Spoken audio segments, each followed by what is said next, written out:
À l'heure actuelle, le credo, c'est la Russie est une dictature, l'Ukraine est une démocratie, le président Zelensky est le nouveau Churchill, Vladimir Poutine est le nouvel Hitler. Et le parti pris anti-russe, à partir du 24 février 2022, a complètement aveuglé aussi bien les think tanks, les instituts d'études stratégiques, les grands médias et les médias publics. On n'a pas à craindre une attaque russe de grande envergure.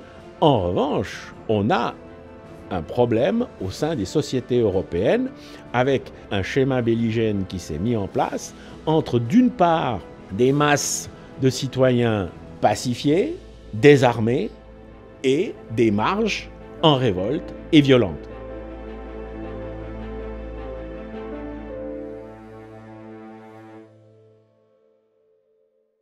Bonjour Monsieur Bernard Wicht. Bonjour madame. Merci beaucoup d'avoir accepté cette interview pour NTD France. Vous êtes un expert en stratégie de défense et en géopolitique. Vous êtes l'auteur de nombreuses publications dans le domaine de la sécurité européenne. Notamment, vous avez contribué à la rédaction de cet ouvrage « Ce que l'Ukraine nous dit de la guerre qui vient ». On a l'honneur de vous accueillir au restaurant Côté Square de l'hôtel Bristol de Genève pour discuter des défis sécuritaires auxquels l'Europe fait face à l'heure actuelle. Vous avez récemment affirmé dans une conférence donnée dans le cadre du Cercle Rousseau que le risque d'une offensive russe majeure en Europe était minime. C'est une perspective qui défie un peu l'alarmisme ambiant. J'aimerais savoir quelles sont les analyses clés qui vous ont poussé à cette conclusion. Tout d'abord, merci de m'inviter pour cet entretien ici à l'hôtel Bristol à Genève. Effectivement, ça peut surprendre vu que plusieurs ministres de la Défense, en particulier le ministre de la Défense allemand, M. Pistorius, je dirais, tire la sonnette d'alarme depuis plus d'une année, disant qu'une attaque russe serait à l'horizon 2028-2030. Et comme vous l'avez dit, je n'y crois pas beaucoup pour deux raisons. La première, c'est qu'on sait en prospective militaire que l'une des erreurs que l'on fait lorsqu'on pense à la prochaine guerre, c'est de l'envisager dans les termes de la précédente. Et donc là, on est tout à fait dans ce travers, puisqu'on envisage une attaque russe sur le Rhin, donc avec chars, infanterie mécanisée, etc. Et en général, on voit que ce type de prospective passe à côté du vrai problème. Il y a des études là-dessus qui sont assez fournies et qui montrent qu'au fond, ce type de prospective est un peu biaisé par des intérêts politiques, des intérêts gouvernementaux, des intérêts militaires, des intérêts industriels. Si on envisage une prochaine guerre, ça veut dire aussi que les industries de défense vont se voir proposer des contrats, des soutiens. Je ne dis pas que c'est une manœuvre, hein, je ne dis pas que c'est une manœuvre, ni que c'est un complot, mais ce sont des facteurs qui, au fond, contribuent à ce type d'évaluation qui s'avère, on va dire, très très souvent erroné. Typiquement, hein, au moment du réarmement de l'Allemagne, on se prépare à un remake de la Première Guerre mondiale et très peu de pays sont prêts à cette guerre qui va se déclencher sous forme de blitzkrieg, etc. Donc on a toujours tendance à penser la prochaine guerre dans les termes de la précédente. Et là aussi, il ne faut pas oublier que du point de vue historique à long terme, la situation a complètement changé. La situation a complètement changé et que donc on ne peut pas simplement replaquer un scénario des années 70, 80, l'Europe sans défense, l'Union soviétique attaque, etc., à une situation actuelle. Le deuxième élément, et il est cette fois beaucoup plus militaro-stratégique, c'est qu'on voit que la Russie fait la guerre à l'économie en Ukraine. Il faut là peut-être préciser aussi, les grands médias nous donnent énormément de déclarations, je ne veux pas dire d'informations, mais de déclarations sur le fait que la Russie encaisserait des pertes, etc., qu'elle n'est pas prête, que ses forces ne sont pas bien entraînées. C'est le narratif qu'on a entendu pratiquement à partir du du 24 février 2022 au soir, et c'est pas la réalité. C'est pas la réalité. Là aussi, il faut aller un peu plus profond dans les sociétés et examiner notamment le facteur démographique. Emmanuel Todd l'a bien mis en évidence. La Russie fait la guerre à l'économie du point de vue démographique. Pourquoi ? Parce qu'elle a une très faible démographie, ce qui est aussi le cas de tout l'hémisphère nord. 1 enfant et demi par femme.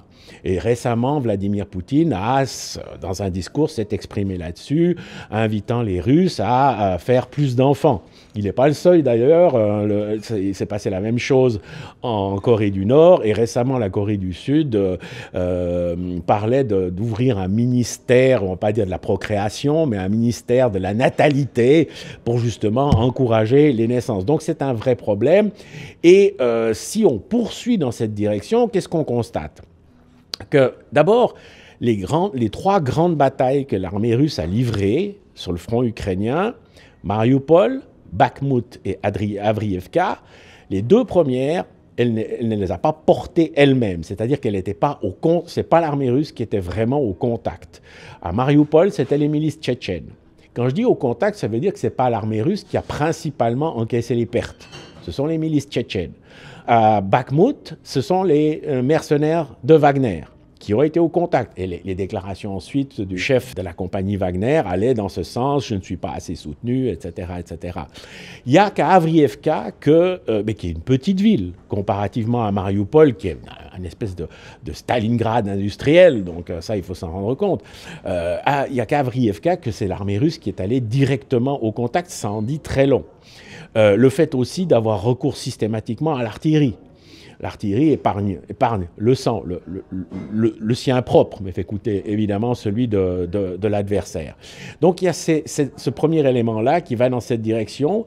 Là aussi, les médias nous annoncent la grande offensive russe qui devrait arriver, Qu'est-ce qu'on constate sur le terrain? Non, c'est une stratégie de grignotage. On prend un village, on reprend une petite bourgade, on cède un peu de terrain pour détruire l'adversaire parce qu'on sait qu'il va s'y engouffrer. Donc, c'est une tactique d'économie et une tactique d'usure de l'adversaire. Donc, dans des conditions pareilles, déjà sur le front ukrainien, où face à eux, ils ont des troupes de briques et de broc, c'est assez difficile dans ces conditions-là d'envisager une grande offensive russe qui traverserait toute l'Europe pour aller jusque sur le Rhin. Je dis ça, non pas parce que l'Europe est prête à se défendre, on y reviendra tout à l'heure, elle n'a plus rien du tout, mais il faut voir qu'en prolongeant leur offensive depuis la zone du Donetsk, de Kharkov, Mariupol, en allant vers l'Europe, c'est ça. Totalement, il y a une totale surexpansion. Ce serait une totale surexpansion pour les forces armées russes, compte tenu de ce déficit démographique, et que la Russie ne veut pas risquer. Et il faut dire, on peut aimer Vladimir Poutine ou pas, mais c'est un grand stratège. Et jusqu'à maintenant, malgré tout ce qu'on a entendu dans les grands médias, dans les médias publics, il n'a pas commis beaucoup d'erreurs. Et la démarche qu'il a choisie en Ukraine, c'est une démarche, à partir du moment où il s'est rendu compte qu'une paix rapide, un traité de paix rapide, un cessez-le-feu ne pouvait pas être atteint, il a choisi une stratégie d'usure de son adversaire. En ce sens, il n'est pas seul.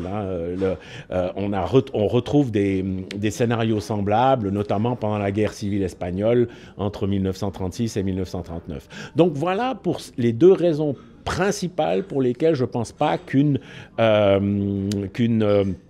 grande offensive russe sur l'Europe est envisageable. À partir de là, il faut dire que ça ne veut pas dire que tout va rester calme. Il y a quand même des zones assez délicates. Je pense notamment à la Transnistrie. Donc cette partie de la Moldavie qui a fait sécession il y a déjà de nombreuses années, qui se déclare russe, mais dont l'adhésion à la Russie n'est pas effective. Là, c'est encore une situation où, je dirais, la Russie a un moyen de pression. Et pourquoi elle ne l'utiliserait pas comme elle a fait avec la Crimée, avec une opération très rapide, etc. Ou Pensons aussi à l'Estonie, pays baltes, membre de l'Union européenne, membre de l'OTAN, ok. Mais l'Estonie se vide de sa population, pas à cause de la Russie. Depuis son adhésion à l'Union européenne, c'était un pays de 2,5 millions, 2,4 millions d'habitants. Maintenant, ils sont à 1 million d'habitants parce que les gens partent vers la Finlande, vers la Pologne, vers la Suède, et le pays n'a pas une infrastructure économique très, très solide. Et puis, il est tributaire à 60% de ces échanges commerciaux avec la Russie. Donc ça, ce sont des maillons faibles où on peut imaginer que s'exerce une pression, que s'exerce des adhésions peut-être pas officielles, mais des neutralisations de fait, etc. Donc là, on peut voir des scénarios. Mais une grande offensive sur l'Europe, non, ça me semble très peu réaliste. Pourtant, dans les grands médias, on entend au quotidien de nombreux observateurs qui soutiennent que la posture militaire russe en Ukraine, elle a vraiment redéfini les dynamiques de sécurité internationale. Vous êtes convaincu que ça, c'est une illusion? Oui, au sens où l'éclatement de cette guerre a vraiment créé le retour des deux blocs. On a d'un côté l'OTAN, et puis ça a aussi recréé au niveau à l'ouest une nouvelle configuration. On voit qu'on a une fusion complète entre l'OTAN et l'Union européenne, ce qui n'était pas du tout le cas avant. L'Union européenne avait tendance à dire « nous sommes l'Europe, nous avons même l'ambition d'avoir une politique européenne de défense ». Maintenant, c'est plus le cas, et donc il y a fusion complète entre l'Union européenne et l'OTAN. D'ailleurs, pour être un peu méchant, on ne sait plus si Mme von der Leyen s'exprime au nom de l'Union européenne ou au nom de l'OTAN, et si M. Stoltenberg s'exprime au nom de l'OTAN ou de l'Union européenne. Donc là, il y a vraiment une confusion des genres, ou plutôt il y a une fusion qui, elle, est le résultat de cette guerre. Autre élément, le bloc continental se renforce énormément. D'abord, on a eu le rapprochement absolument inimaginable peu de temps avant entre l'Iran et l'Arabie saoudite sous la houlette de la Chine. Donc, il faut se rendre compte de ce que ça veut dire. C'est l'Arabie saoudite, la gardienne des lieux saints de l'islam sunnite, et l'Iran qui est vraiment la grande puissance chiite. Donc là, on a un bloc continental qui se renforce avec la Chine. Récemment, la décision géorgienne du Parlement géorgien d'adopter cette loi de type russe contre l'influence étrangère montre aussi que la Géorgie rentre dans le rang sous la houlette de la Russie. Donc toute la zone du Caucase, la Géorgie avec la guerre de 2008, qui avait tenté de se rapprocher de l'Occident, l'Arménie qui a fait des yeux doux à l'Occident et qui s'est fait ramener à la réalité par les attaques de l'Azerbaïdjan sur l'enclave du Haut-Karabakh, montre que là aussi le bloc continental se renforce.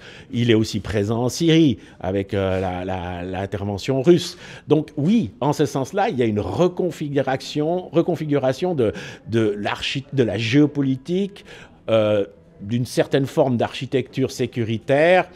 Le remaniement au sein du ministère de la Défense, je l'interprète comme la volonté de Vladimir Poutine. Donc il a remplacé un paramilitaire, le général Shoigu, par un civil spécialiste de l'économie et des entreprises de défense. Et donc, il veut se donner les moyens d'avoir une industrie de défense forte qui lui permette de soutenir ses alliés. Alors, en ce sens-là, oui, il y a une reconfiguration. Mais de là à dire qu'il y a une volonté d'offensive de type guerre froide, je n'y crois pas beaucoup. Le parti pris anti-russe, et je ne dis pas ça par russophilie ou par russophobie, mais le parti pris anti-russe, à partir du 24 février 2022, a complètement aveuglé aussi bien les think tanks, les instituts d'études stratégiques, les grands médias et les médias publics, et les services de renseignement. Donc là, et c'est aussi pour ça qu'on n'a pas, au niveau officiel, public ou vraiment d'institutions ayant pignon sur rue, on n'a pas d'analyse, objective, un tant soit peu objective.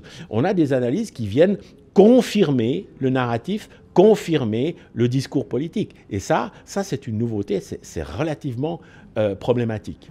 C'est très intéressant, en tout cas, vous amenez un peu de fraîcheur dans le paysage médiatique. Par contre, vous avez mentionné un scénario dans votre conférence où des raids similaires à ceux du Hamas le 7 octobre pourraient se produire en Europe. Ça, c'est plutôt inquiétant. Est-ce que vous pourriez nous en dire un peu plus?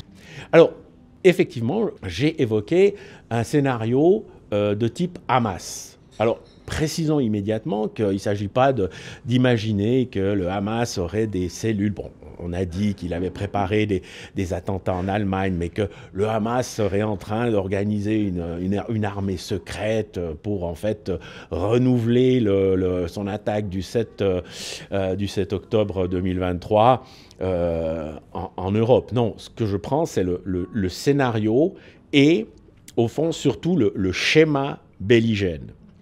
Parce qu'en Europe, alors, si on n'a pas à craindre, de mon point de vue, une attaque russe de grande envergure, en revanche, on a un problème au sein des sociétés européennes avec vraiment un schéma belligène qui s'est mis en place entre, d'une part, des masses de citoyens très éduqués, pacifiés, désarmés et sédentaires, et des marges en révolte et violentes. Et ces marges en révolte, il n'y a pas besoin d'aller les chercher à l'Hindu Kuch, en Afrique, dans la Corne de l'Afrique ou ailleurs. Elles sont à la périphérie des grandes villes. Et ça, dans la plupart des grands pays européens, que ce soit la France, que ce soit le Royaume-Uni, on en parle très peu, mais c'est dramatique la situation là-bas. En Belgique, en Suède, c'est vraiment dramatique également, au point qu'il y a quelques années, le Premier ministre parlait de déployer l'armée dans les rues de Stockholm. Donc là, on a aussi peu parlé de cette déclaration, qui est pourtant avérée.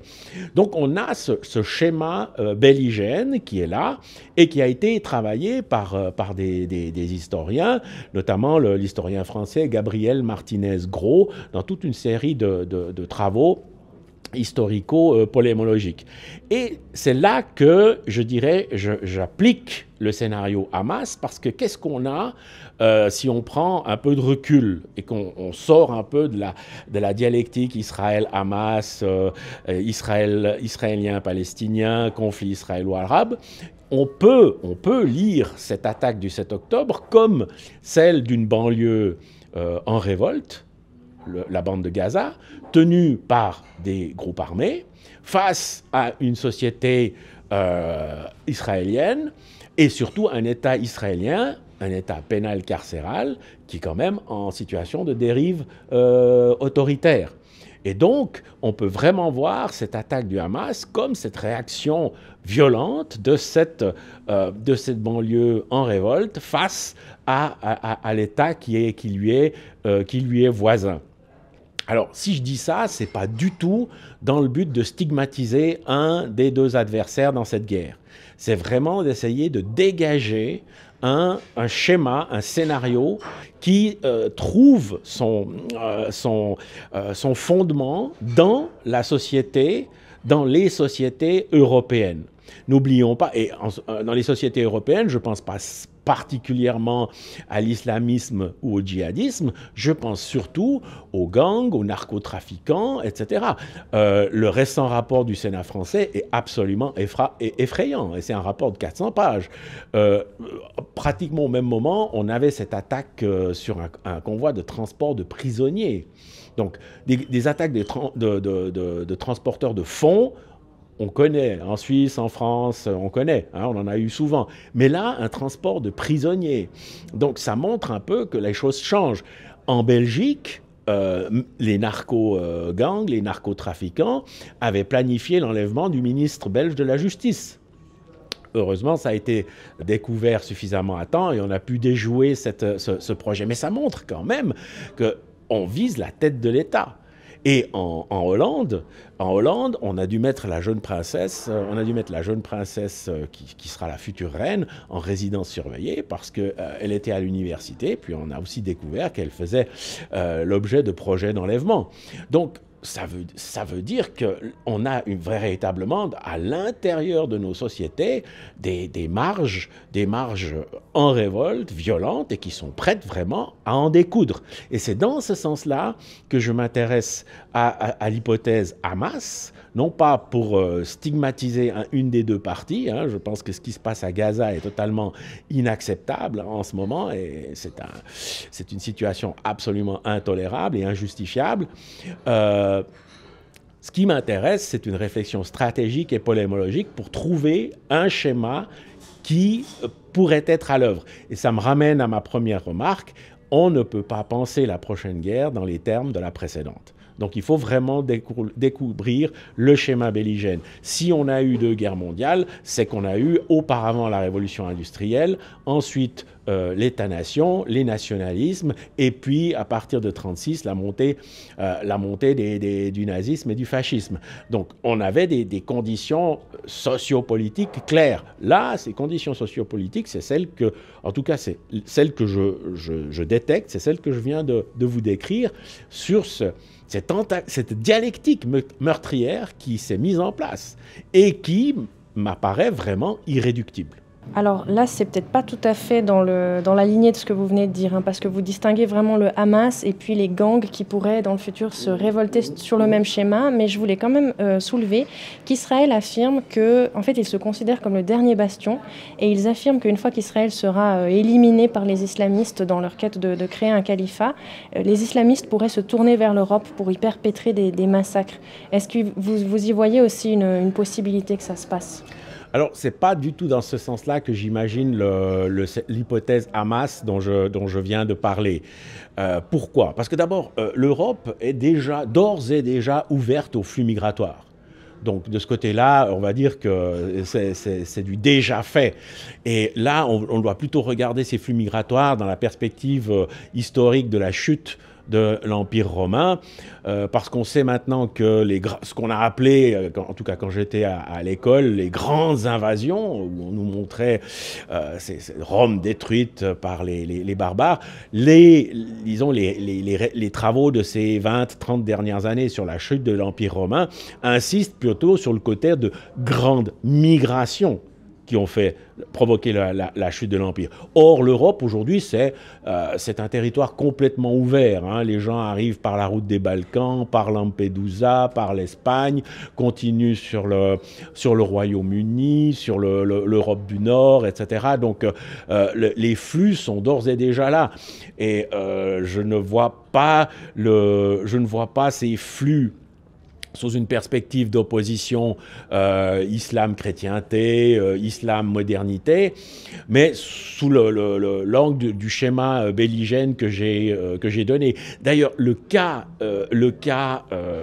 suédois dont je parlais, il est exactement comme ça. Donc, la Suède a eu une politique très libérale d'accueil des migrants, au nom de sa politique sociale, de son État-providence. Seulement, évidemment, son économie n'était pas à la hauteur. Et les gens qui sont arrivés n'ont pas trouvé à s'intégrer dans le tissu économique et donc dans la vie de tous les jours. Et donc, les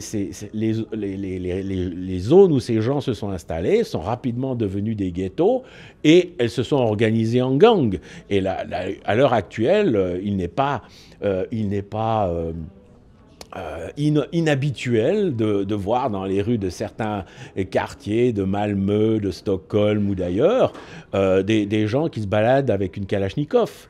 Parce que, voilà, ils maîtrisent le quartier et ils s'attaquent entre eux avec des bombes improvisées. Donc, si Israël dit « nous sommes le dernier bastion et après ils vont venir chez vous », j'aurais tendance à dire « ils sont déjà chez nous ». En tout cas, c'est quelque chose qui est assez préoccupant, ce que vous évoquez. Comment est-ce que l'Europe doit se préparer dans ce contexte pour faire face à la menace ? Alors, je dirais, maintenant, on a pris conscience qu'il y avait un tremblement de terre. Mais on n'a pas encore compris lequel c'était et on n'a pas compris quelles sont les mesures à prendre. Et on continue, enfin, nos élites politiques, les classes politiques d'Europe, en tout cas d'Europe occidentale, continuent de raisonner dans la ligne d'un État-nation avec une population homogène, etc. Et donc, personne ne parle réellement de ce changement qui est pas seulement géopolitique, mais qui est vraiment sociologique de nos sociétés, au sens où désormais c'est au sein des sociétés qu'il y a un risque d'effondrement de l'ordre social. Donc ça, on n'en parle pas, on ne le thématise pas. À l'heure actuelle, le credo, c'est la Russie et la Russie est une dictature, l'Ukraine est une démocratie, le président Zelensky est le nouveau Churchill, Vladimir Poutine est le nouvel Hitler. Donc on ne sort pas de cette thématique et donc on ne peut pas prendre conscience de ce qui se passe. Ou bien alors on le présente sous la forme d'une criminalité. Or, on est bien au-delà de la criminalité. On est bien au-delà de la criminalité. Et d'anciens hauts fonctionnaires de police français ont dit, mais au fond, on était tellement préoccupés par ce qu'on a appelé à ce moment-là le grand banditisme. Donc la segmentation de la criminalité entre petites délinquances, les vols à l'arraché, le grand banditisme, les hold-up, les braquages, etc. Et le crime organisé, c'est-à-dire le trafic de drogue, trafic humain, etc., qu'on n'a pas vu se constituer ces zones hors contrôle, ces zones de non-droit. Et donc, on continue d'être dans cette perspective, ce qu'on appelle un peu le syndrome du lampadaire. Donc, le syndrome du lampadaire, c'est assez cocasse, mais ça explique bien ce que ça veut dire. C'est la personne qui cherche ses clés en pleine nuit sous un lampadaire, les clés de voiture. Quelqu'un arrive, je peux vous aider. Oui, je cherche mes clés de voiture, mais vous les avez perdues où? Puis la personne montre, eh bien là-bas au fond, c'est un terrain vague, complètement sombre. Et la personne qui veut l'aider lui dit, mais alors pourquoi vous les cherchez là? Mais parce qu'ici, il y a de la lumière. Donc on a ce syndrome du lampadaire, on regarde ce qu'on connaît et on ne prend pas conscience du reste. D'ailleurs, il y a en prospective une formule qui dit « la reconnaissance précède la connaissance ». La reconnaissance précède la connaissance. On n'a pas reconnu cette situation. Elle est évidemment aussi très délicate à reconnaître pour les élites politiques, parce que ça veut dire quoi? Qu'elles ont complètement échoué. Et ce n'est pas propre à un pays. Quand vous voyez au Royaume-Uni les épidémies d'attaques à la machette, les épidémies de viols, où il y a des centaines et des centaines de jeunes filles, mais aussi de jeunes garçons qui ont été violés par les gangs, voilà, c'est des zones qui sont absolument plus accessibles par tout un chacun. Belgique, on vient d'en parler, etc. L'Allemagne connaît aussi une situation assez dramatique, mais qu'elle cache. Avec par exemple les milices chiites, parce qu'il y a eu une immigration chiite qui était importante suite au conflit au Proche et Moyen-Orient. Donc on a des groupes chiites qui sont des mafias chiites libanaises, des mafias chiites syriennes et des mafias chiites irakiennes qui tiennent quasiment des lenders. Et ça va si loin que à l'école, quand les professeurs se rendent compte qu'ils ont des élèves issus de ces familles, alors ces élèves vont de toute façon passer l'année sans aucune difficulté, qu'ils travaillent ou qu'ils ne le travaillent pas. Parce que les professeurs ne veulent pas risquer des problèmes, comme on a pu voir avec certains courageux professeurs en France, mais qui l'ont payé de leur vie. Le problème est tellement important en Allemagne que ça est devenu un thème du Bundestag, mais on n'en parle pas dans les journaux. Et donc, là je dirais que c'est la première ligne de défense est déjà percée. Il n'y a pas de prise de conscience. Et je ne suis pas sûr qu'il y ait volonté d'avoir une prise de conscience quand on voit que le principal souci des responsables de l'espace Schengen, c'est de désarmer les citoyens. Donc, j'ai jamais entendu que les chasseurs en France, en Allemagne ou ailleurs avaient préparé un coup d'État. Mais ça devient maintenant une affaire d'État d'avoir un fusil de chasse et d'aller chasser dans les forêts, dans les réserves à statuer. Donc il y a là un vrai problème de prise de conscience. Les médias, les grands médias, les médias publics en parlent très très peu, ou en parlent pour s'inquiéter de ce que l'achat légal d'armes serait en progression, etc. Mais il n'y a pas de réelle prise de conscience. Donc ça, je pense que c'est le principal problème.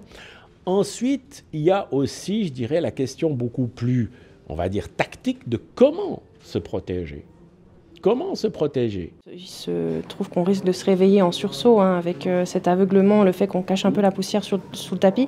Je voulais vous demander, juste avant qu'on passe aux méthodes de défense, est-ce que c'est une nouvelle forme de guerre ou est-ce que ça s'est déjà vu dans l'histoire, ces gangs, ces révoltes internes dans les pays qui se font en fait petit à petit sans qu'on en ait conscience? Est-ce qu'on a déjà vu ça dans l'histoire ou c'est nouveau? Alors, c'est une très bonne question parce que tout le travail de l'État moderne a été de pacifier les pays, en particulier en Europe occidentale.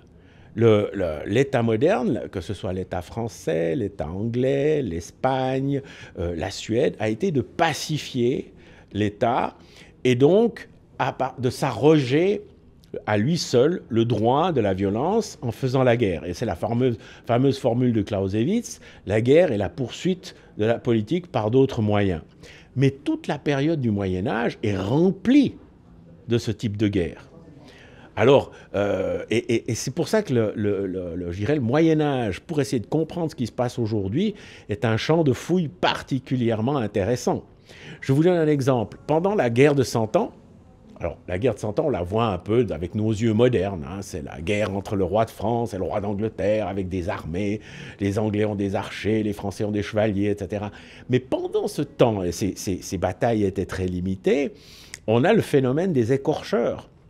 Les écorcheurs, c'est à la fois des soldats en rupture de contrat, donc des mercenaires en rupture de contrat, à la fois des brigands qui se réunissent en bande et qui dévastent des villes, dévastent des villages, pillent, etc., pour subvenir à leurs besoins.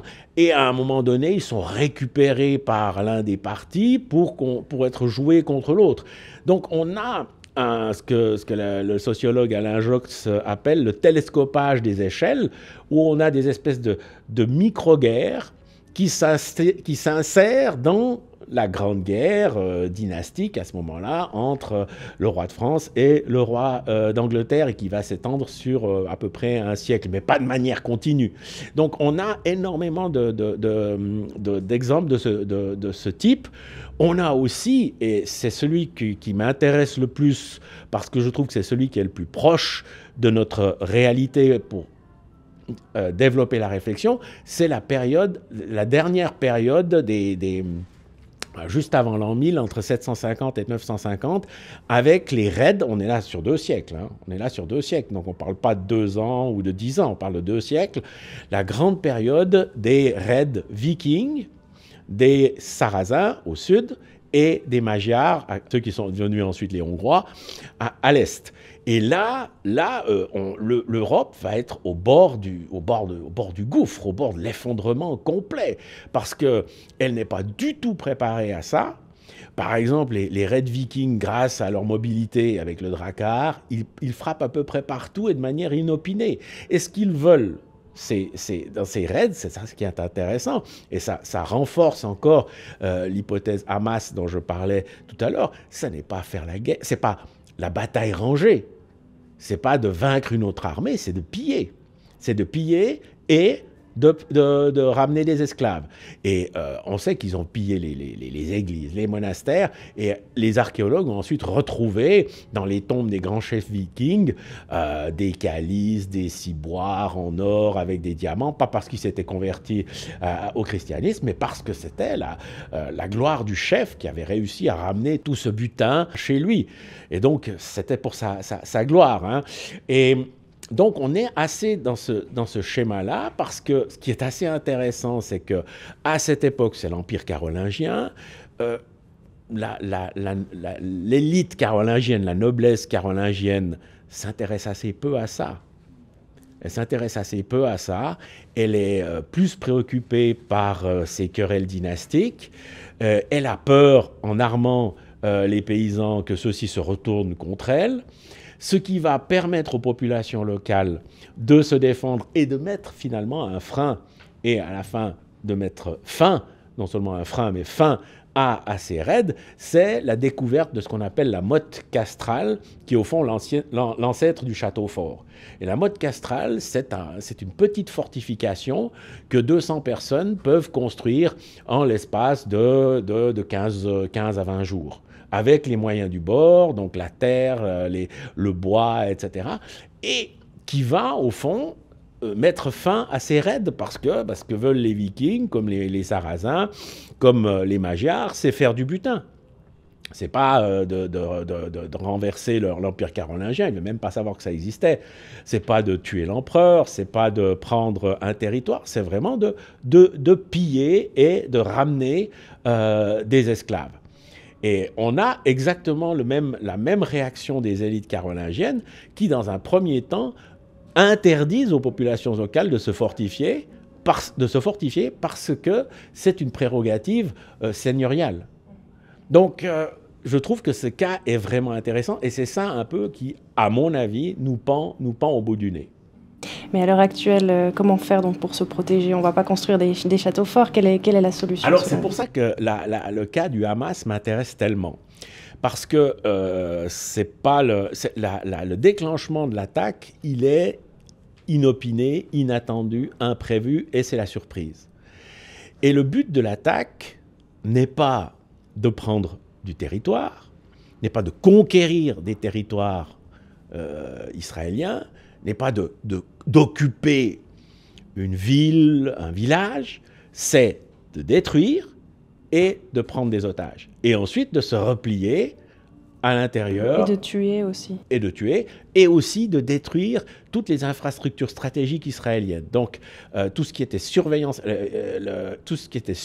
électronique, surveillance acoustique, surveillance vidéo a été détruit.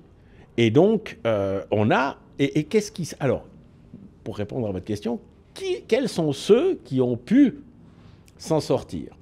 Dans les kibboutz où, alors qu'on n'avait aucune information, puisque le haut commandement ne voyait rien, dans les kibboutz où on a réagi en entendant les tirs de roquettes, et où les sentinelles, ils ont traditionnellement des sentinelles, ont donné l'alerte, ont équipé leurs concitoyens. Dans les kibboutz, il y a des armes, toujours, bon, elles sont verrouillées. Ce n'est pas un système suisse où chacun a son arme à la maison.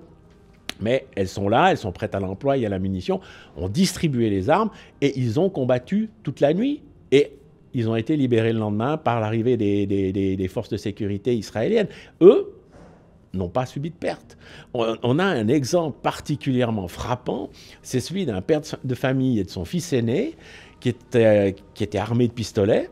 En Israël, on n'est pas aux États-Unis. En Israël, on ne peut pas acheter des armes comme on va acheter du petit pain. Mais chaque citoyen adulte a le droit d'acheter une arme, un pistolet. En général, pas d'armes longues, donc pas de fusil, etc. Mais pistolet, oui. Et ce père et ce fils, chacun armés de leur pistolet, ont tenu toute la nuit dans leur maison, où ils avaient en plus installé une safe room, et ils ont protégé toute la famille. Encore une fois, on se dit, mais comment ont-ils pu faire face à des combattants du Hamas armés de Kalachnikov, de mitrailleuses légères, de lance-roquettes RPG, alors qu'ils avaient chacun un pistolet? Et on revient à cette question. C'est un raid. C'est un raid. Il y a un raid en termes militaires, en termes tactiques. C'est une opération limitée avec des objectifs bien précis. La surprise, la vitesse, la rapidité d'exécution sont les éléments clés, ce qui prouve que les combattants du Hamas sont bien formés. Et donc, quand ils se heurtent à une résistance, on la contourne. On n'essaye pas on n'est pas là dans une logique d'offensive conventionnelle. On contourne, on va plus loin. On ne prend pas de risque. On ne prend pas de risque, mais surtout parce qu'on ne veut... Ce n'est pas l'objectif. Si l'objectif, c'est de détruire un relais vidéo, on ne va pas s'arrêter et combattre pendant 2 heures des gens qui vous tirent dessus depuis un immeuble. Hein, on va foncer, puis on va chercher un autre accès pour atteindre l'objectif. Si on veut prendre des otages, on ne va pas aller attaquer une maison où les gens vous tirent dessus. Ça sera un peu trop compliqué. On va prendre des gens qui sont là, sans défense. Donc, il faut bien prendre en considération cet élément raid, cet élément proprement, cette dimension tactique, cette attaque surprise. Et donc, ça permet de comprendre comment se préparer, comment se défendre. Dans les kibboutz qui ont donné l'alerte, ça a fonctionné. Et on n'avait pas des centaines de gens qui se sont armés. C'était l'ordre d'une douzaine, d'une vingtaine, mais ils étaient prêts. Les armes étaient prêtes, les munitions étaient là, ils ont pu tenir toute la nuit. Et aussi, ils ont eu la présence d'esprit de bloquer les accès de manière tout à fait improvisée, mettre des voitures en travers de la route, coucher des containers poubelles, etc., de façon à interdire l'accès aux kibboutz pour les combattants du Hamas. C'est pas grand-chose, c'est des petits détails par rapport aux grands exercices d'état-major, par rapport aux grandes stratégies. Mais ces petits détails ont fait la différence entre la vie et la mort pour ces gens-là. Et ça, je pense qu'en Europe, on n'en est absolument pas conscient à l'heure actuelle. Ou si on en est conscient, c'est grâce à des médias comme le vôtre qui cherchent à aller au-delà du politiquement correct, qui cherchent à comprendre la réalité qui nous entoure et à ne pas dire « Ah oui, mais si vous dites ça, vous êtes pro X, et si vous dites ça, vous êtes pro Y, etc. » Donc là aussi, les partis pris nous aveuglent et nous empêchent de poser un regard sur la réalité. Je ne dis pas que mon interprétation est la seule valable, mais elle mériterait d'être discutée de manière objective et pas en disant « Ah oui, mais alors là, vous êtes plutôt pro-Hamas ou là, vous êtes pro-israélien » et ça bloque toute analyse si on part comme ça. C'est exactement comme avec l'Ukraine et la Russie. Le parti pris anti-russe nous a complètement aveuglés. Comment faire ici en Europe alors pour se prémunir de ce genre de menaces qui pèsent sur nous? Est-ce qu'il faut s'armer à la manière des kibboutz israéliens et que chaque père de famille ait une arme à la maison? C'est ça que vous recommandez? Alors, ce que je me souviens, parce que, encore une fois, en Europe, chaque pays a ses traditions. Hein. En Suisse, on a une tradition assez forte avec les sociétés de tir, avec le soldat qui rentre à la maison avec son arme, etc. L'acquisition d'armes par des particuliers est quand même, je dirais, plus aisée en Suisse qu'elle ne l'est dans le reste de l'Europe. La pratique du tir est très largement développée. Donc, chaque pays a ses traditions. Je vous donne un exemple. Dans les années 80, un général français, Étienne Coppel, s'était intéressé au système de défense suisse en disant, voilà, ils ont la possibilité de mettre sur pied une armée vraiment très importante par rapport à la taille de la population. Comment font-ils? Et il s'était renseigné, et il publie sur la base de cette analyse un livre que l'on trouve encore qui s'appelle « Vaincre la guerre ». Et dans lequel il dit une chose intéressante. Il dit, voilà, ce que les Suisses font, c'est qu'ils ont l'arme à domicile pour faciliter et accélérer la mobilisation en cas de guerre. Ce ne serait pas possible en France pour les raisons que je viens de vous expliquer. Chaque pays a des traditions différentes. Mais on pourrait très bien avoir les armes, par exemple, au poste de gendarmerie. Ce serait décentralisé, local, sous surveillance des gendarmes. Et le moment venu, au lieu d'aller prendre dans son armoire son fusil, on va au poste de gendarmerie pour s'équiper. Ce serait aussi une solution. Donc, chaque pays va trouver ces solutions qui correspondent à sa culture, qui correspondent à ses traditions. On a, par exemple, aussi une chose dont on parle très peu, en République tchèque, le port d'armes. Je dis bien le port, le fait de pouvoir avoir une arme sur soi en permanence est admis. Légalement, il faut demander une autorisation, etc. Mais il est admis et il est pratiqué par plus de 5% de la population. Et ils ne connaissent pas de fusillade, ce serait un mauvais jeu de mots, fusillade en rafale, ce serait un très très mauvais jeu de mots. Ils ne connaissent pas de fusillade à répétition comme on le voit aux États-Unis. Donc il ne faut pas, je dirais, autant dans l'analyse de la situation internationale, on a ce qu'on appelle la reductio ad Hitlerum. Hein, chaque fois qu'on ne comprend pas quelque chose, on dit mais ce sont des fascistes, des nazis, etc. Autant on a tendance, chaque fois qu'on parle d'armement citoyen, on dit ah oui mais vous voyez ce qui se passe aux États-Unis. Aux États-Unis, on est face à une situation d'effondrement de l'ordre social. Donc on est d'accord, c'est pas ce qu'on veut. Mais entre ça et laisser des gens totalement inconscients et désarmés, je pense qu'il y a une solution à trouver. Souvenons-nous, on n'est pas si loin de cette situation, souvenons-nous de ce raid tchétchène, il y a 2 ou 3 ans, juste à la fin du confinement, 200 véhicules. Ce sont de Tchétchènes qui vivent en Europe, soit en France, soit en Allemagne, en Belgique, se sont dirigés, donc une vraie colonne, se sont dirigés sur un quartier de Dijon où un des leurs qui venait vendre de la drogue, avait été molesté par les dealers du quartier qui étaient des Maghrébins. Et pendant 2 ou 3 jours, le quartier a été bouclé par la police en attendant qu'ils aient épuisé leurs munitions. Est-ce que c'est vraiment la façon que l'État a de protéger ses citoyens ? On peut se poser la question. Les gens, on n'a pas eu beaucoup d'informations sur les habitants, mais c'était pas très longtemps après l'affaire des Gilets jaunes. Il était assez surprenant de voir combien, au fond, on avait été, je dirais, tolérant avec ce qui était carrément une opération paramilitaire. 200 véhicules, il faut quand même se rendre compte. Et les Gilets jaunes qui, eux, ont manifesté sans armes. Donc, il y a vraiment des questions à se poser et puis des solutions à trouver, mais elles doivent être trouvées au niveau local. Hein, ce n'est pas le nombre de chars blindés, ce n'est pas le nombre de pièces d'artillerie qui vont résoudre le problème dans ce cas de figure. Juste une dernière question par rapport à ce droit à l'autodéfense. Bon, vous y avez déjà un peu répondu, mais juste pour être sûr que les téléspectateurs ont bien compris. Des fusillades aux États-Unis, il y en a quand même assez régulièrement qui arrivent, voilà, tous les jours. C'est des personnes parfois comme, je ne vais pas dire comme vous et moi, mais c'est des dérangés, des personnes violentes. Il peut y en avoir partout. Et ça peut arriver n'importe quand. Donc si on donne les armes à la population, est-ce qu'on ne multiplie pas le risque que ce genre de fusillade survienne? Je ne sais pas si vous voyez ce que je veux dire. Il faut voir une chose. L'acquisition d'une arme doit se faire en fonction d'un cadre culturel.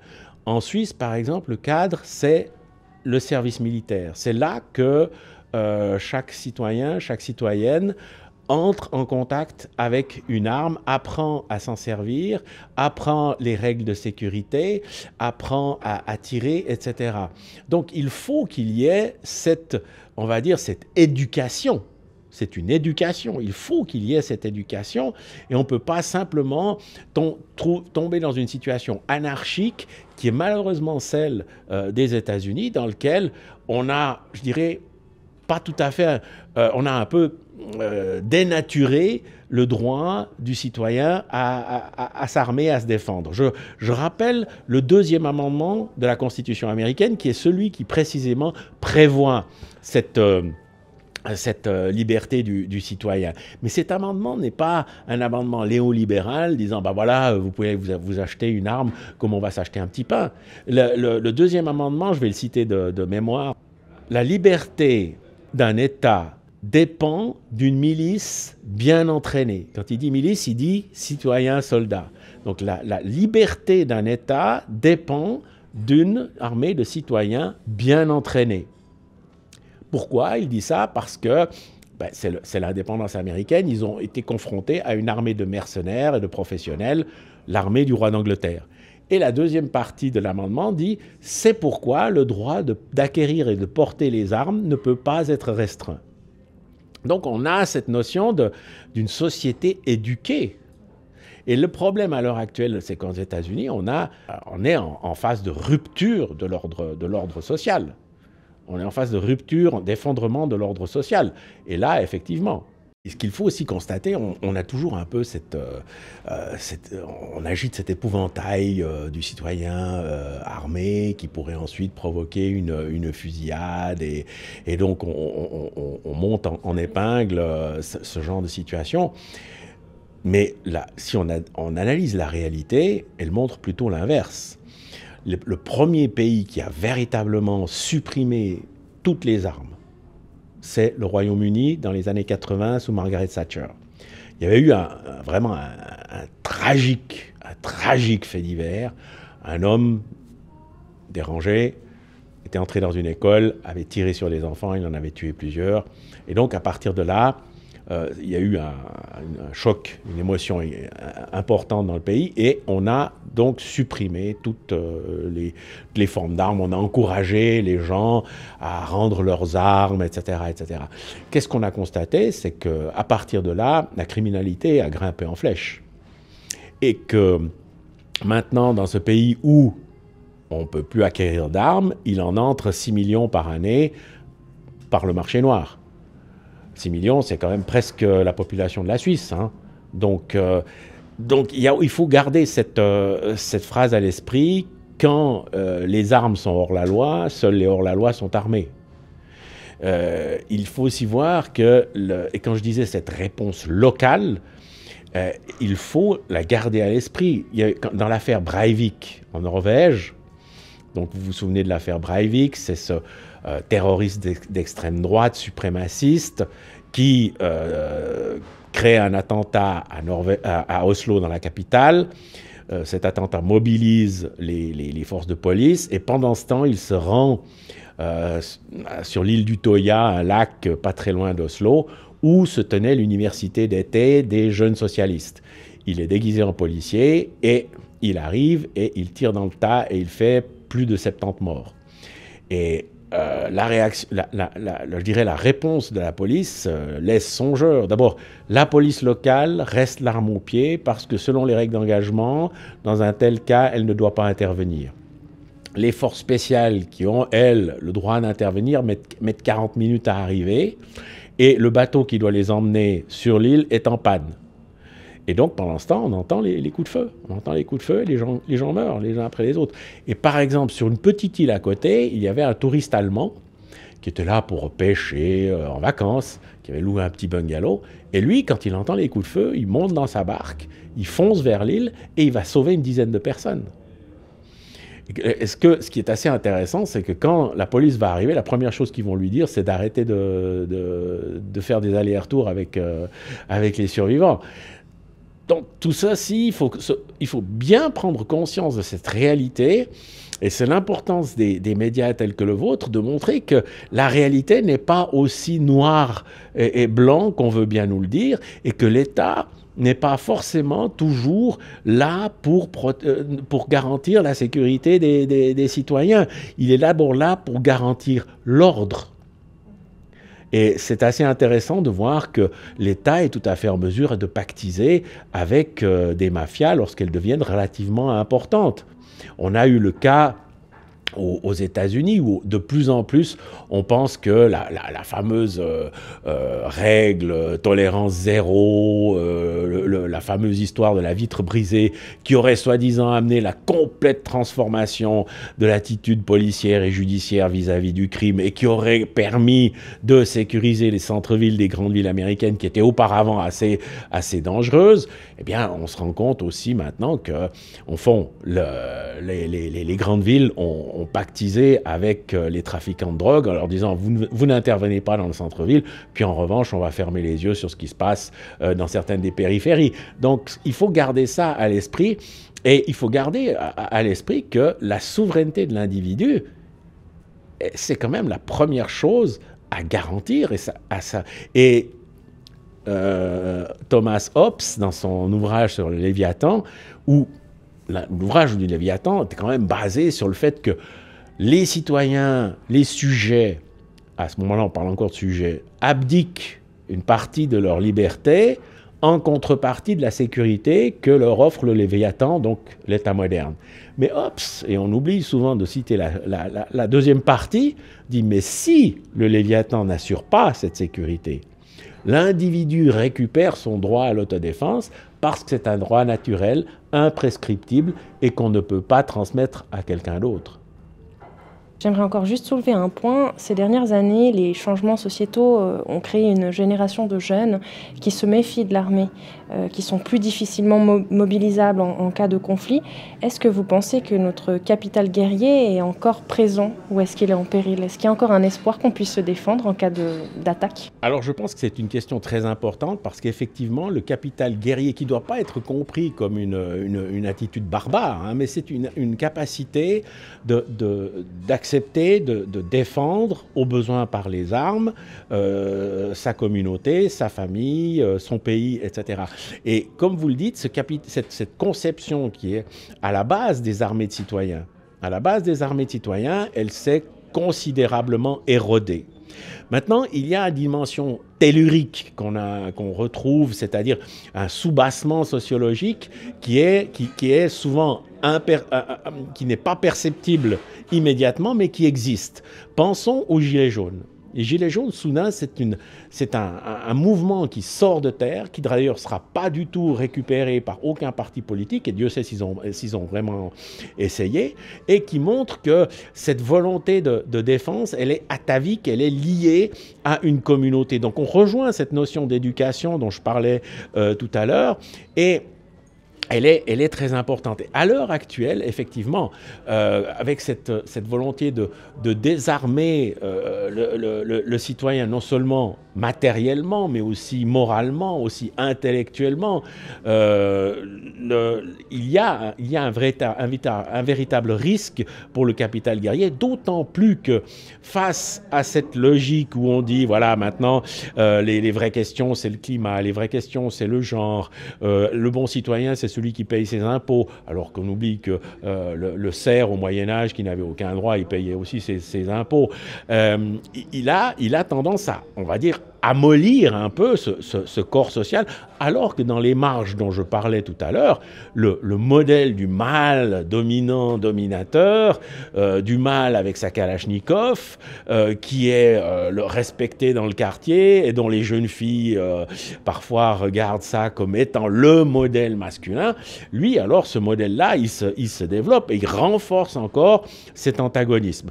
Donc, je ne pense pas que le capital guerrier soit complètement disparu dans nos sociétés, mais il est sans doute considérablement érodé, aussi suite aux deux guerres mondiales, aux boucheries qui ont eu lieu pendant ces deux guerres mondiales. Verdun, un demi-million de soldats français meurent, un demi-million de soldats allemands meurent pour avancer ou reculer de 2 ou 3 kilomètres. Donc c'est clair que ça a eu un effet profond sur les sociétés impliquées et ensuite sur les mentalités. Donc il faut être conscient que ce capital guerrier, autrement dit la force morale qui est, comme on dit, morale, c'est-à-dire j'ai quelque chose à défendre. J'ai quelque chose à défendre parce que c'est noble, parce que c'est ma famille, c'est ma terre, c'est mon pays, c'est celui que j'ai construit. C'est une idée qu'il faudrait commencer à relancer parce qu'on ne peut pas simplement considérer que la seule menace, c'est le réchauffement climatique et que le seul problème est lié au choix du genre à partir du plus jeune âge. Avant qu'on conclue, est-ce que vous auriez un message à faire passer à notre audience en lien avec la stratégie globale de défense que vous recommandez pour l'Europe? Alors, il y a une expression que j'aime bien qui est « nous devons construire la deuxième ligne de défense ». Pourquoi je dis ça? Petite anecdote, la Suisse, pays de banque, a été épargnée par les grandes crises financières, en particulier celle de 2009, 2010, alors que place financière, pays accueillant des banques de niveau too big to fail, comme on dit, elle aurait dû être durement touchée par cette crise, comme l'ont été d'autres pays européens. Et au fond, c'est là qu'on comprend un peu ce que j'entends par la deuxième ligne de défense. Qu'est-ce qui s'est passé? À la fin des années 90, il y a eu des fusions bancaires qui ont créé les géants qui ensuite se sont écroulés. Et on a vendu ces fusions au peuple suisse en disant « Mais vous voyez, ce sera très bien, on sera compétitif au niveau global, on va pouvoir jouer le grand jeu à hauteur des autres grandes places financières, Wall Street, la City, Francfort, etc. Et puis on va créer des places de travail. » Et bon, donc on a cru ce qu'on nous disait. Et puis ça ne s'est pas passé du tout comme ça.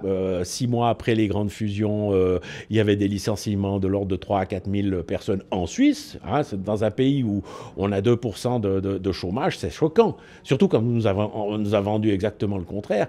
Et là, la réaction des Suisses a été ils ont voté quelque part avec les pieds. C'est-à-dire qu'ils ont été retirés leurs économies des grandes banques qui avaient fusionné, qui avaient licencié des quantités incroyables de personnel, et ils ont été placés, cet argent, dans les petites banques cantonales, qui du coup se sont trouvées avec une bonne santé financière, mais évidemment pas des moyens suffisants pour aller jouer le grand jeu à Wall Street ou à la City.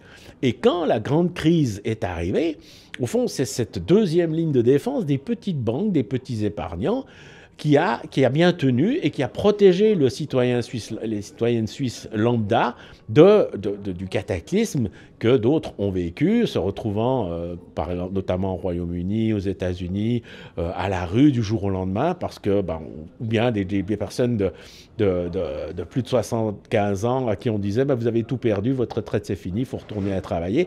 Donc voilà. À un moment donné, il y a des comportements, on va dire des comportements civiques, des comportements citoyens qui peuvent suppléer à certaines défaillances de l'État, à certaines défaillances du système politique, du système étatique.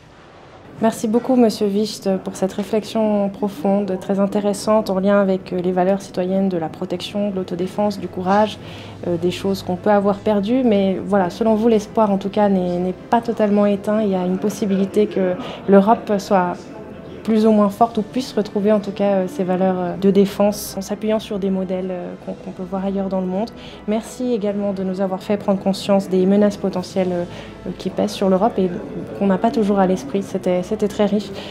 J'espère qu'on aura d'autres occasions pour poursuivre la conversation et puis un grand merci encore pour votre participation.